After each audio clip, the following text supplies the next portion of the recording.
अपने आप में एक बड़ा ही रोचक सवाल है कि जब इतने सारे एक्सटेंशन मिल गए तो भाई फिर 2 4 5 7 दिन और रुके जा सकते थे, परंतु उसी दिन नाम का अनाउंसमेंट हुआ जिस दिन कांग्रेस ने बहुत बड़ी रैली जो है वो दिल्ली में रखी थी और रैली बहुत सफल हुई। उस सफल रैली की न्यूज जो है वो मीडिया में ना छा जाए, मीडिया में हर तरफ जो है वो राहुल गांधी और राहुल गांधी का उठाया हुआ ये जो मुद्दा है वो चोर गद्दी छोड़, ये कहीं फिर से एक नैरेटिव सेटिंग करना ना शुरू कर दे, इसके लिए जो आनंद फानंद में नाम का अनाउंसमेंट हुआ। किसी को नहीं पता था, किसी को भी खबर नहीं थी। इनफैक्ट जिस व्यक्ति का नाम अनाउंस किया गया मुझे तो शक है कि उनको भी पता था कि नहीं पता था। तो ये जो है मतलब बेसिकली पहले से अगर तैयारी होती सर तो उनको मंत्री नहीं बनाते ना। बिहार सरकार में उन्होंने मंत्री पद की शपथ अभी 25 दिन पहले ही ली है, तो उनको मंत्री नहीं बनाते, कम से कम उनको रोक कर रखते अगर कुछ ऐसी सुगबुगाहट थी। लेकिन अब यहां तो ऐलान कर दिया गया। भारतीय जनता पार्टी में तो सीधे चयन होता है ना, चुनाव कहां होता है। चुनाव तो खाली एक अमली जामा पहनाने के लिए है ना व्यवस्था सर। एकदम सही बोल रहे हैं आप। ये देखिए इनको कोई जानता, मतलब मुझे बहुत सारे लोगों के फोन आए कि भाई ये कौन है, कैसा है। देखिए कार्यकारी अध्यक्ष जो रहता है वही बाद में अध्यक्ष बनता है, इस पर कोई डाउट नहीं है। नड्डा जी के साथ भी यही किया गया था। ओके, तो कार्यकारी अध्यक्ष यही जो है, ये अभी कार्य समिति की जो है बैठक होगी इनकी, जो बड़ा इनका बीजेपी का जो कमेटी है उसकी मीटिंग होगी, उसमें इनके नाम का अनुमोदन होगा, नड्डा जी इस्तीफा देंगे और फिर जो है ये अध्यक्ष पद की शपथ लेंगे।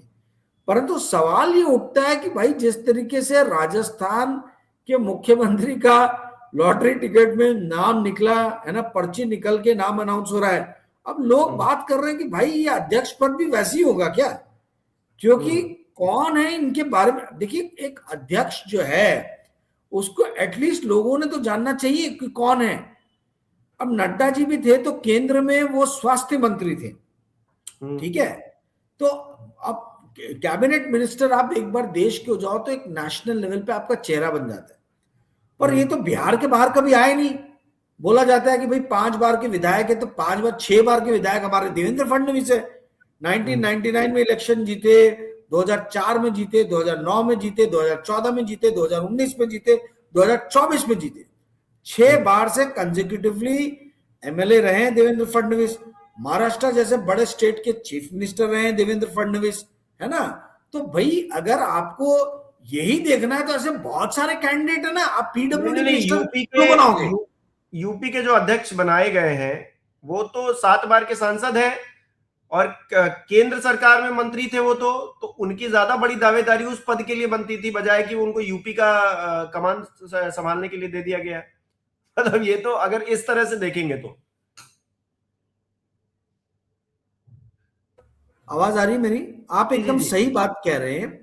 देखिए क्या है, ये मैं आपको बता रहा हूं ना, ये किसी ने भी एक्सपेक्ट नहीं किया था। ये जो नाम की घोषणा हुई है, जिन भाई साहब के नाम की घोषणा हुई है नवीन जी की, क्या उनको ये पता था, आइडिया था कि वो भाजपा के अध्यक्ष बनने वाले हैं?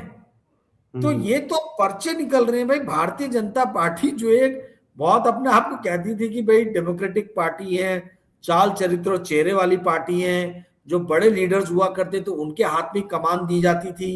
अब ये एक अलग भाजपा के अंदर में चलन निकल गया है कि ऐसे आदमी को कमान सौंप दो जिसको कोई जानता ही नहीं हो, जिसका अपना कोई बहुत बड़ा आधार हो ही नहीं। हम नवीन जी को क्या, ये क्या बिहार में भी पैन बिहार इनका प्रेजेंस है, इनकी स्वीकृति है क्या?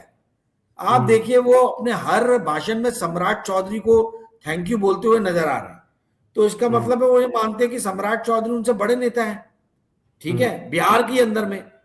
तो नेशनल लेवल पे कैसे करेंगे? मतलब देखिए क्या है, भारतीय जनता पार्टी जो है इसको पूरी तरीके से गुजरात लॉबी ने जो है वो हाईजैक कर लिया। ये जो चाल चरित्र और चेहरे की पार्टी की बात करते थे, अब कुछ नहीं, अब ये दो लोग जो चाहेंगे वही होगा, नरेंद्र मोदी और अमित शाह। इन दोनों ने जिसको ठान लिया वो मुख्यमंत्री रहेगा, जिसको ठान लिया वो अध्यक्ष रहेगा, और बाकी की सब जो बातें हैं है ना, कि हमारे इधर बहुत डेमोक्रेटिक प्रोसेस है और ये वो सब बकवास बात है, कुछ नहीं, कोई आरएसएस नहीं, कोई कुछ नहीं, ये तो नाम का अनाउंसमेंट करके इन्होंने एक तरीके से ठेंगा दिखा दिया है आरएसएस को, ठेंगा दिखा दिया सारे बड़े सीनियर लीडर जो भाजपा में हैं उनको, कि भाई जो करना होगा हम करेंगे, अपने हिसाब से करेंगे, अपनी मन की करेंगे, और हम दोनों जो करेंगे वो आप सभी को मानना ही पड़ेगा। अब ये भारतीय जनता पार्टी के लीडर्स देखना पड़ेगा कि भाई ये इस कदर क्यों सरेंडर है, पार्टी पूरी सरेंडर हो चुकी है नरेंद्र मोदी और अमित शाह के पास में। अब इसके अंदर में कोई भी प्रजातंत्र, ये जो अभी तक कांग्रेस पे हंसते थे ये लोग कि कांग्रेस गांधी परिवार की पार्टी है, अभी खुद इन लोगों ने क्या कर लिया है, खुद तो वही कर रहे हैं ना, दो लीडर जो है अपने मन का कर रहे हैं, और जितने सीनियर लीडर्स हैं इनको अंगूठा दिखा रहे हैं।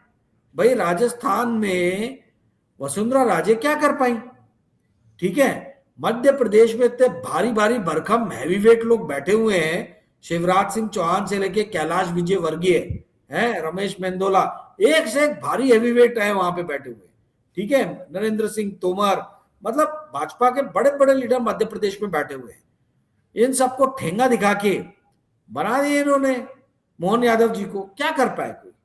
तो अभी ऐसा ही हो रहा है, नरेंद्र मोदी और अमित शाह कल को सोच ले कि हिमांशु मिश्रा को भाजपा का जनरल सेक्रेटरी बनाना है, तो हिमांशु मिश्रा जो है वो भाजपा के जनरल सेक्रेटरी बन जाएंगे, भले ही हिमांशु मिश्रा मीडिया में आते हो, पत्रकार हो, उससे कोई फर्क नहीं पड़ता, जिसको चाहेंगे उसके हाथ में ये चाबी थमा देंगे राज्य की या पार्टी की। अभी ऐसी स्थिति आ गई है और ये बड़ी हास्यास्पद है।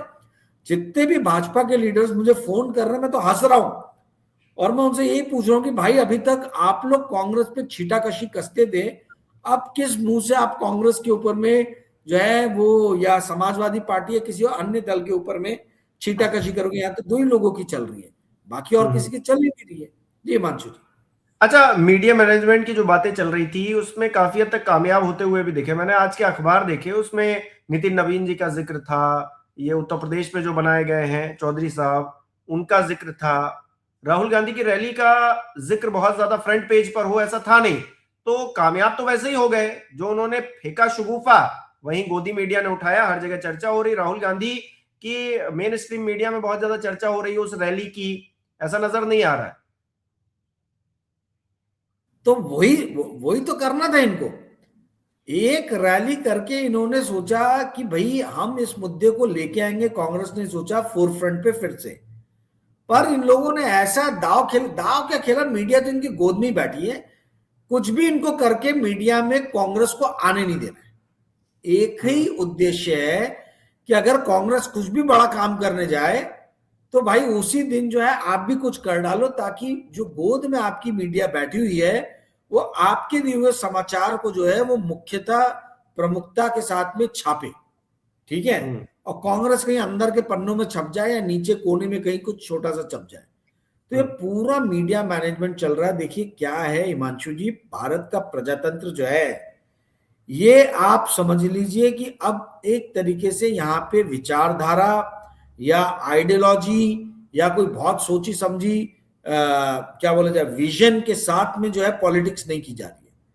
यह शॉर्ट टर्म न्यूज साइकिल पे कैसे कब्जा करना है, शॉर्ट टर्म न्यूज साइकिल में किस तरीके से अपोजिशन पार्टीज को जो है वो शून्य कर देना है, वो नजर ना आए, गौन हो जाए, इसका सारा प्रयास और कवायद जो है वो भारतीय जनता पार्टी कर रही है, और उस पर काफी हद तक सफल भी हो रही है। काफी हद तक सफल इसलिए हो रही है क्योंकि पूरी की पूरी मीडिया जो है वो तो इनके गोद में बैठी हुई है।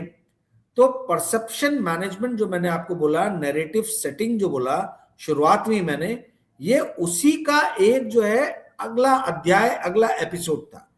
अब देश के लोगों को सोचना है। आप देखिए राहुल गांधी की यदि रैली का आप न्यूज एनालिसिस करेंगे तो आपको नजर आएगा कि सिर्फ और सिर्फ सोशल मीडिया, और सोशल मीडिया पे भी वो चैनल्स जो मुख्यतः निष्पक्ष न्यूज दिखाते हैं, जिनको कोई फर्क नहीं पड़ता कि भाजपा सत्ता में है और सत्ता की मलाई खाएं, भाजपा से रेवड़ी लें, उस फिराक में जो न्यूज चैनल्स नहीं है उन्होंने ही सिर्फ राहुल गांधी की रैली को प्रमुखता से दिखाया।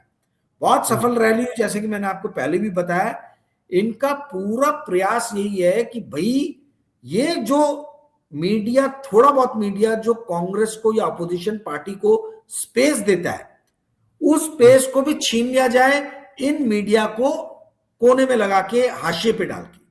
आज आप देखिए 4 PM हुआ या 8-10 चैनल्स आप सिर्फ उंगलियों पे गिन सकते हैं जिन्होंने पिछले 2-3 दिन से कंटिन्यूसली जो है ये राहुल गांधी की रैली के बारे में बात किया। अन्यथा कोई भी बात नहीं कर रहा है, मेन स्ट्रीम मीडिया तो कुछ भी बात नहीं कर रहा है। तो कहने का अर्थ ये है कि देखिए ये मोदी सरकार जो है ये देश को चला ही रही है मीडिया को अपना साथ में रख के, मीडिया को साथ में रख के ही देश को चलाया जा रहा है। और मीडिया उतनी ही बड़ी पापी है, उतने ही बड़ी भागीदार है इस पाप की, जहां डेमोक्रेसी में, प्रजातंत्र में जनता से सत्य को छिपाया जा रहा है और अपोजिशन पार्टीज को हाशिए पे लगाया जा रहा है। जी हिमांशु।